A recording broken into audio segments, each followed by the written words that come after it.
Hello दोस्तों, मैं आशुतोष कुमार। आप देख रहे हो सबका knowledge YouTube channel.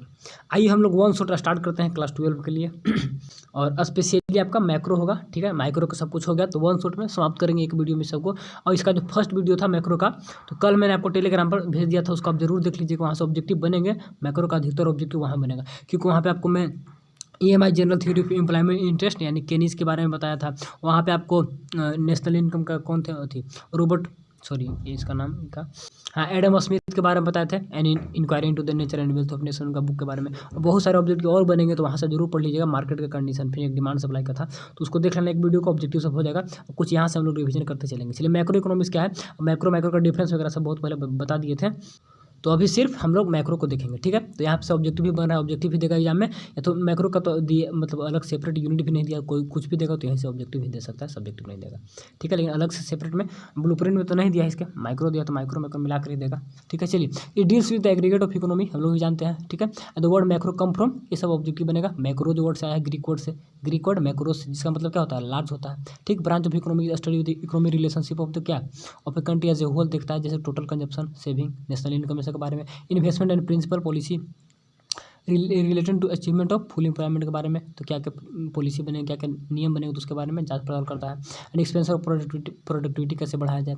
It evolve the after the publication of Keynesian का जब बुक आया था, तो उसके बाद इसका ग्रोथ पूरा भयानक हुआ मैक्रो का, ठीक है। And the theory of employment interest and money, जिसको EMI शॉर्ट में बोलते हैं, EIM शॉर्ट में बोलते हैं। एंड मैक्रो इकोनॉमिक है द टॉप मोस्ट अपॉर्ड, मतलब पूरा होल लेवल पे देखता है, इन्वेस्टमेंट करता है प्रिंसिपल पॉलिसी को, ठीक है ना। गवर्नमेंट कैसे कर रही है, किस लिए full achievement of full employment and expansion of productivity सब बढ़ाया जाए, ठीक है। इतना तो हम लोग जानते हैं मैक्रो के बारे में, पूरा होल लेवल पे देखता है, फुल एम्प्लॉयमेंट देखता है, ठीक है, सब खोजता है। चलिए, कैपिटलिस्ट इकोनॉमी, जहाँ पे क्या कैपिटलिस्ट कंट्री में क्या प्रोडक्टिविटी मेनली कैरियड बता कैपिटलिस्ट इंटरप्राइजेस, मतलब जो पैसे वाले पूंजीपति लोग होते हैं, तो उनके द्वारा चलाया जाता है।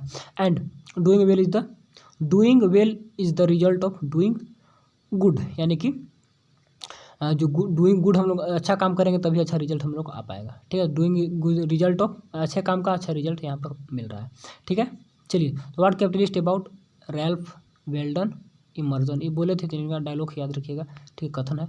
इल्फन तो इतना पूछेगा नहीं। Capitalist economy the economic system government the capitalist, ठीक है। Where the means of production distribution provided, क्या प्राइवेट या कॉर्पोरेटिव के द्वारा सारे मीन्स ऑफ प्रोडक्शन, संसाधन के जो उत्पाद के जो साधन होगा सब कुछ, ठीक है ना, कैसे डिस्ट्रीब्यूशन होगा, तो सब किसके अंदर में कंट्रोल में रहेगा, एक प्राइवेट इंडिविजुअल का व्यक्ति के हाथ में रहेगा, या फिर कोऑपरेटिव कंपनी के हाथ में रह सकता है। At primarily run by the क्या price, it is primarily run by the price mechanism पे रन करता चलता है, ठीक है ना। प्राइस देखेगा, प्रॉफिट देखेगा, without any interference of government का कोई इंटरफेरेंस नहीं, तो सब ऑब्जेक्टिव ऐसा बन सकता है। And government role is to maintain line order only, ठीक है। Economy motive is earn profit, ठीक है। And this is the economy structure is known as the free market, यहाँ फ्री मार्केट कंडीशन है। एंड इकोनॉमी है जो क्या यहाँ पर लेजेस फेयर, मतलब कि कोई यहाँ पे प्रेशर नहीं रहता है, तो फ्री सब काम करेगा without any pressure. Capitalist economy has the Hong Kong है, सिंगापुर है, कनाडा, USA एग्जाम्पल को तो याद रखिएगा, ठीक है। चलिए, important feature of capitalist economy का feature, role of the government, profit motive, centre problem, role of private sector, ठीक है ना। और लेजर फेयर, मतलब कि उचित मूल्य या फ्री रहता है मार्केट कंडीशन से, सब पढ़ाया वो पहले से। चलिए, वेज रेट क्या हो गया, तो वेज रेट ये रेट से नाम क्लियर है कि सेल एंड परचेज ऑफ क्या लेबर सर्विसेज को सेल और परचेज करेंगे एट ए प्राइस, जिस प्राइस पे करेंगे तो उसी को क्या बोलेंगे, वेज रेट बोलेंगे। जिस प्राइस पे लेबर को सेल, मतलब सेल परचेज करेंगे तो हो क्या, वेज रेट, ठीक है। वेज लेबर, तो जिस रेट पे हम लोग कर रहे हैं तो किसको करेंगे, लेबर को, तो लेबर वेज लेबर हो गया। तो labour which is sold and purchase, जिस लेबर को बेचा खरीदा जाएगा, अगेंस्ट द वेजेज, वेजेज के सामने जितना वेजेज दिया जा रहा है उसके सामने इज रेफर है वेज लेबर, ठीक है ना। यानी कि देखिए दोनों में अंतर हो गया। जिस पैसा पर हम लोग परचेज खरीद बिक्री कर रहे हैं, मतलब एट ए प्राइस, तो वो आपका रेट हो गया, ठीक है। तो उस प्राइस पे तो पैसा दे रहे हैं, तो पैसा दे के क्या खरीद रहे हैं, तो लेबर को खरीद रहे हैं, तो हो गया वेज लेबर, ठीक है। पैसा से खरीद रहे हैं, और जिस रेट से खरीद रहे हैं तो उन लोग का रेट दे रहे हैं कि एक लेबर को कितना दिए, तो 5 रुपया, तो 5 आपका रेट हो गया, ठीक है ना। 5 आपका रेट हो गया, और 5 रेट भी हो गया, 5 आपका इसके लिए क्या हो गया, आपका वेज लेबर, इसको लेबर वही हम दे रहे हैं, तो 5 रुपये हर के 5, तो हर के 5 हो गया आपका रेट, ठीक। और आपका लेबर भी तो 5 ही आपका दोनों निकलेगा, ठीक है, ठीक। क्योंकि इन लोग को वेज दे रहे हैं, तो वेज लेबर हो गया। वेज नहीं दे तो कुछ और देते हैं तो दूसरा लेबर होता है, लेकिन कितना दे रहे हैं तो आपका रेट हो गया, और क्या दे रहे हैं तो वेज दे रहे हैं, तो वेज दे रहे हैं तो वेज लेबर और रेट हो गया। तो चलिए, ग्रेट डिप्रेशन बहुत इंपॉर्टेंट टॉपिक है, क्योंकि यहाँ से आपका सब्जेक्टिव देखिए, पिछले बार का मॉडल में तो 5 नंबर का सवाल भी दिया था, ठीक। ठीक है ना। तो यहाँ थोड़ा इसको अच्छे से कर लेना है, नेट वगैरह गूगल वगैरह से भी अच्छे से कर लीजिएगा, यहाँ पर जो भी इसको बता देंगे, ठीक है। पीछे पढ़ा दिए सब चैप्टर तो वहाँ पर बताया हुआ है, लेकिन ऊपर ऊपर देख लेंगे।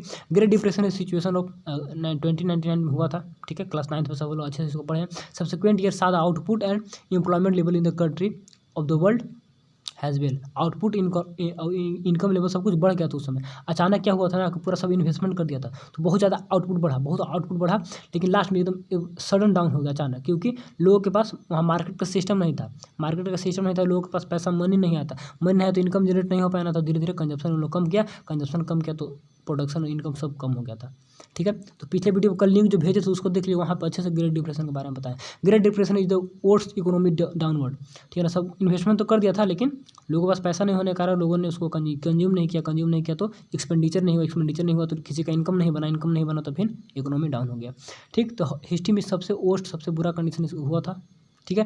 एंड इंडस्ट्रियल वर्ल्ड में, ठीक है, after the beginning of the stock market crash, देखिए स्टॉक मार्केट क्रैश कर गया था, वही जो इन्वेस्टमेंट सब करता है ना, तो सब क्रैश कर गया था अचानक से, इतना उस पर लोड पड़ा कि फिर वह काम करना बंद कर दिया, फंक्शन नहीं कर पा रहा था, क्योंकि सब इन्वेस्टमेंट कर रहा था, एक्सपेंडिचर हो ही नहीं रहा था, ठीक है। ये सब ऑब्जेक्टिव बता लिया गया, रीजन क्या था, तो स्टॉक मार्केट क्रैश कर गया था। और स्टॉक मार्केट बहुत बड़ा टॉपिक है, इसमें इन्वेस्टमेंट आगे कंपनी के बारे में पढ़िएगा तो सब। चलिए, which is send wall street in the panic and wide whipped out millions of investor को समाप्त कर दिया था, बर्बाद कर दिया था, जो इन्वेस्ट किए थे इसमें, क्योंकि क्रैश कर गया था, पूरा खत्म हो गया था।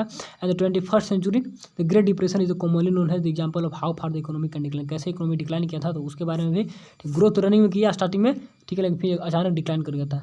एज द उसके बाद ही केनेसियन का थ्योरी आया था, एम्प्लॉयमेंट मनी इंटरेस्ट वाला जो बताएं, ठीक है ना। ये किसके थ्योरी के चलते हो गया था, ये आपका हो गया, तो क्या नाम उनका, एडम स्मिथ का। एडम स्मिथ बोले कि मार्केट का जरूरी नहीं है, बस केवल सप्लाई करो, अपने आप सब कुछ डिमांड हो जाएगा, तो अपने आप नहीं होता, उसके लिए मार्केट का कंडीशन बनता है, मार्केट से मनी आता है, मनी से डिमांड सप्लाई बराबर होता है, तो बाद में ऐसा हुआ था। फिर the main causes behind the crisis of the fell off aggregate demand, देखिए एग्रीगेट डिमांड नहीं हुआ क्योंकि लोगों के पास पैसा नहीं था, ड्यू टू अंडर कंजप्शन, नहीं कंज्यूम कर रहे थे, एंड ओवर इन्वेस्टमेंट तो पूरा हो गया था, लेकिन कोई कंज्यूम नहीं कर रहा था, तो इसी कारण इस टाइप से हुआ था।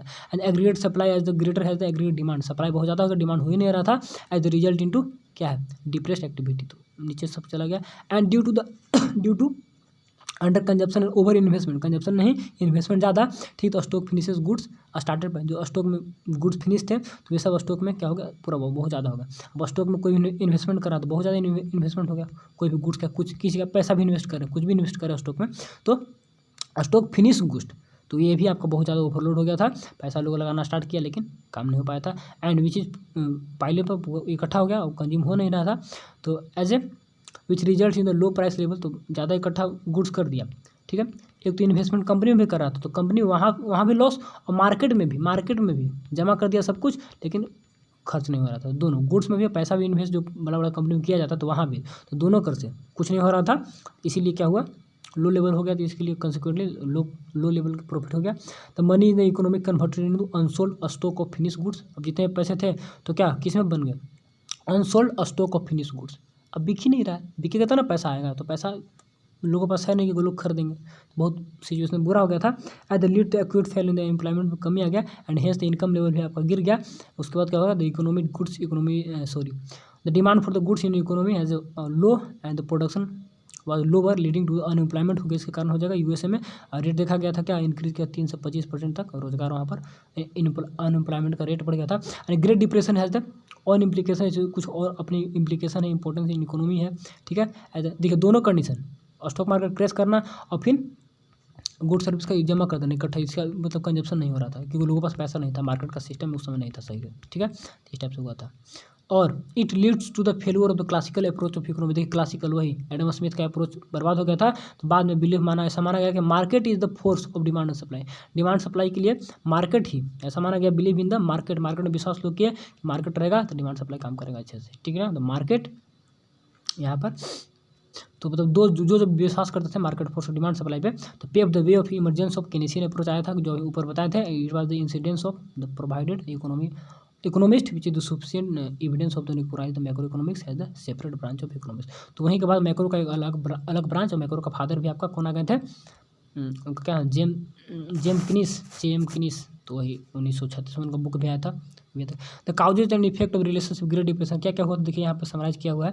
लो डिमांड नहीं कर रहे, इन्वेस्टमेंट बहुत ज़्यादा था, यहाँ पर लो लेवल गिरा, लेबर की एम्प्लॉयमेंट, लो लेवल आउटपुट भी कम गया, देख रहे हो इनकम गिरा, डिमांड यहाँ पर गिर गया।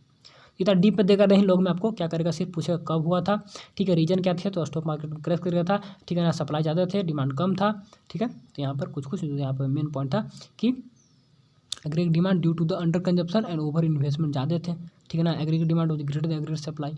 ये सब कुछ पॉइंट को याद रखिएगा, ठीक है ना। यूएसए के एक डाटा भी याद रखिएगा कि अनएम्प्लॉयमेंट रेट आपका इतना हो गया था, 3% से 25% बढ़ गया था। बाकी बस इतना ही। उसके बाद नया अप्रोच आया था केनेशियन का, जो कि EMI जो कल का वीडियो भेजे तो उसमें अच्छे से बताया हुआ, तो वहाँ भी आप कर लीजिएगा, ठीक है।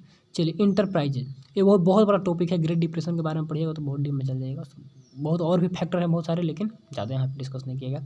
चलिए इंटरप्रेन्योर कौन होता है, वही जो मालिक हो गया, जो रिस्क लेगा, person who exercise the control over the major decision and bear a large part of risk जो लेगा ऑफ ए फार्म एंटरप्राइज, जो कंपनी का जो मालिक है उसको इंटरप्रेन्योर बोलते हैं, ठीक है।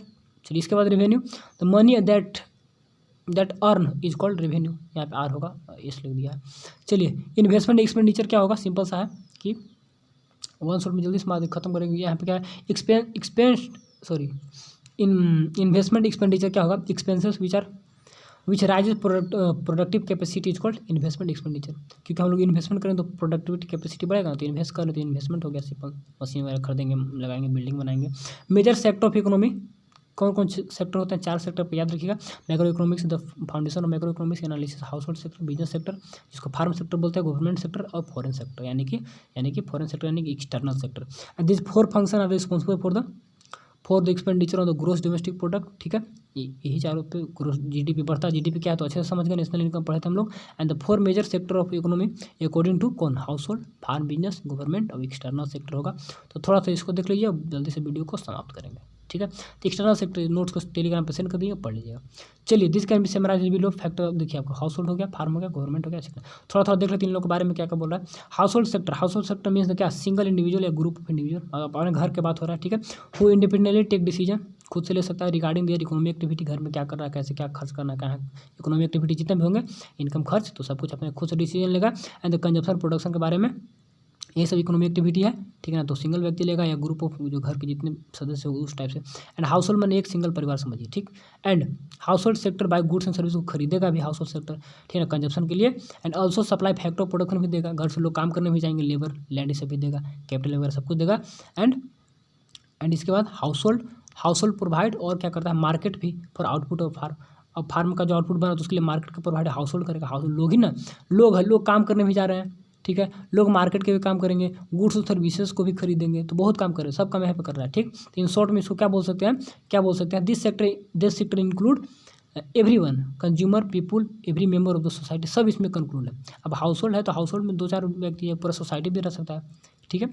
और इसके बाद क्या, this sector is responsible for the consumption expenditure in the role of GDP में जो कंजप्शन एक्सपेंडिचर होता है तो उसमें इसी का रोल होता है हाउस होल्ड सेक्टर का। एक इन्वेस्टमेंट एक्सपेंडिचर होता है जो कि फार्म का काम होगा, ठीक है। तो फार्म को देख लीजिए, firm are the economic unit, ठीक है, that's carry out the production, जो काम करेगा, ठीक है। And employ organise the factor of production, undertake the production process सबको लेगा। एंड प्रोसेस मोटिव यहाँ पे देखेगा, अपना मोटिव प्रॉफिट देखेगा। दिस इंक्लूड द, इसमें क्या सोल प्रोप्राइटरशिप यानी कि एक सिंगल मालिक भी हो सकता है, पार्टनरशिप में काम कर सकते हैं, कोऑपरेटिव ग्रुप ऑफ लोगों का मतलब कंपनी भी हो सकता है। And this is called responsible for the investment expenditure in GDP, ये आपका कंजप्शन एक्सपेंडिचर, ये आपका इन्वेस्टमेंट एक्सपेंडिचर। गवर्नमेंट क्या है, government provide the law and order, maintain the growth and stability, provide administrative service भी देती है। The main motive of the government undertake the क्या development project such as the roads, railway, सभी काम करती है सरकार। Usually the long gestation period है, लंबे समय के लिए, बाद इम्पोजिंग द टैक्स लगाती है उस पर। एंड प्रोवाइड इन्वेस्टमेंट एजुकेशन से, ये सब खर्च करती है लो प्राइस लेवल पे। Motive of the government to service क्या, नोट प्रॉफिट, टेक्स सर्विस देने का काम होता है इसका। एंड ट्रांसपोर्टेशन डेप्ट, सरकार के बहुत सारे काम होते हैं, हम लोग भी जानते हैं, तो काम करती है। इन्वायरमेंट प्रोटेक्शन एजेंसी आर यहाँ पर sector are the government purchase the role of GDP, क्या कर रहा है यहाँ पर अच्छे से समझाते इसको।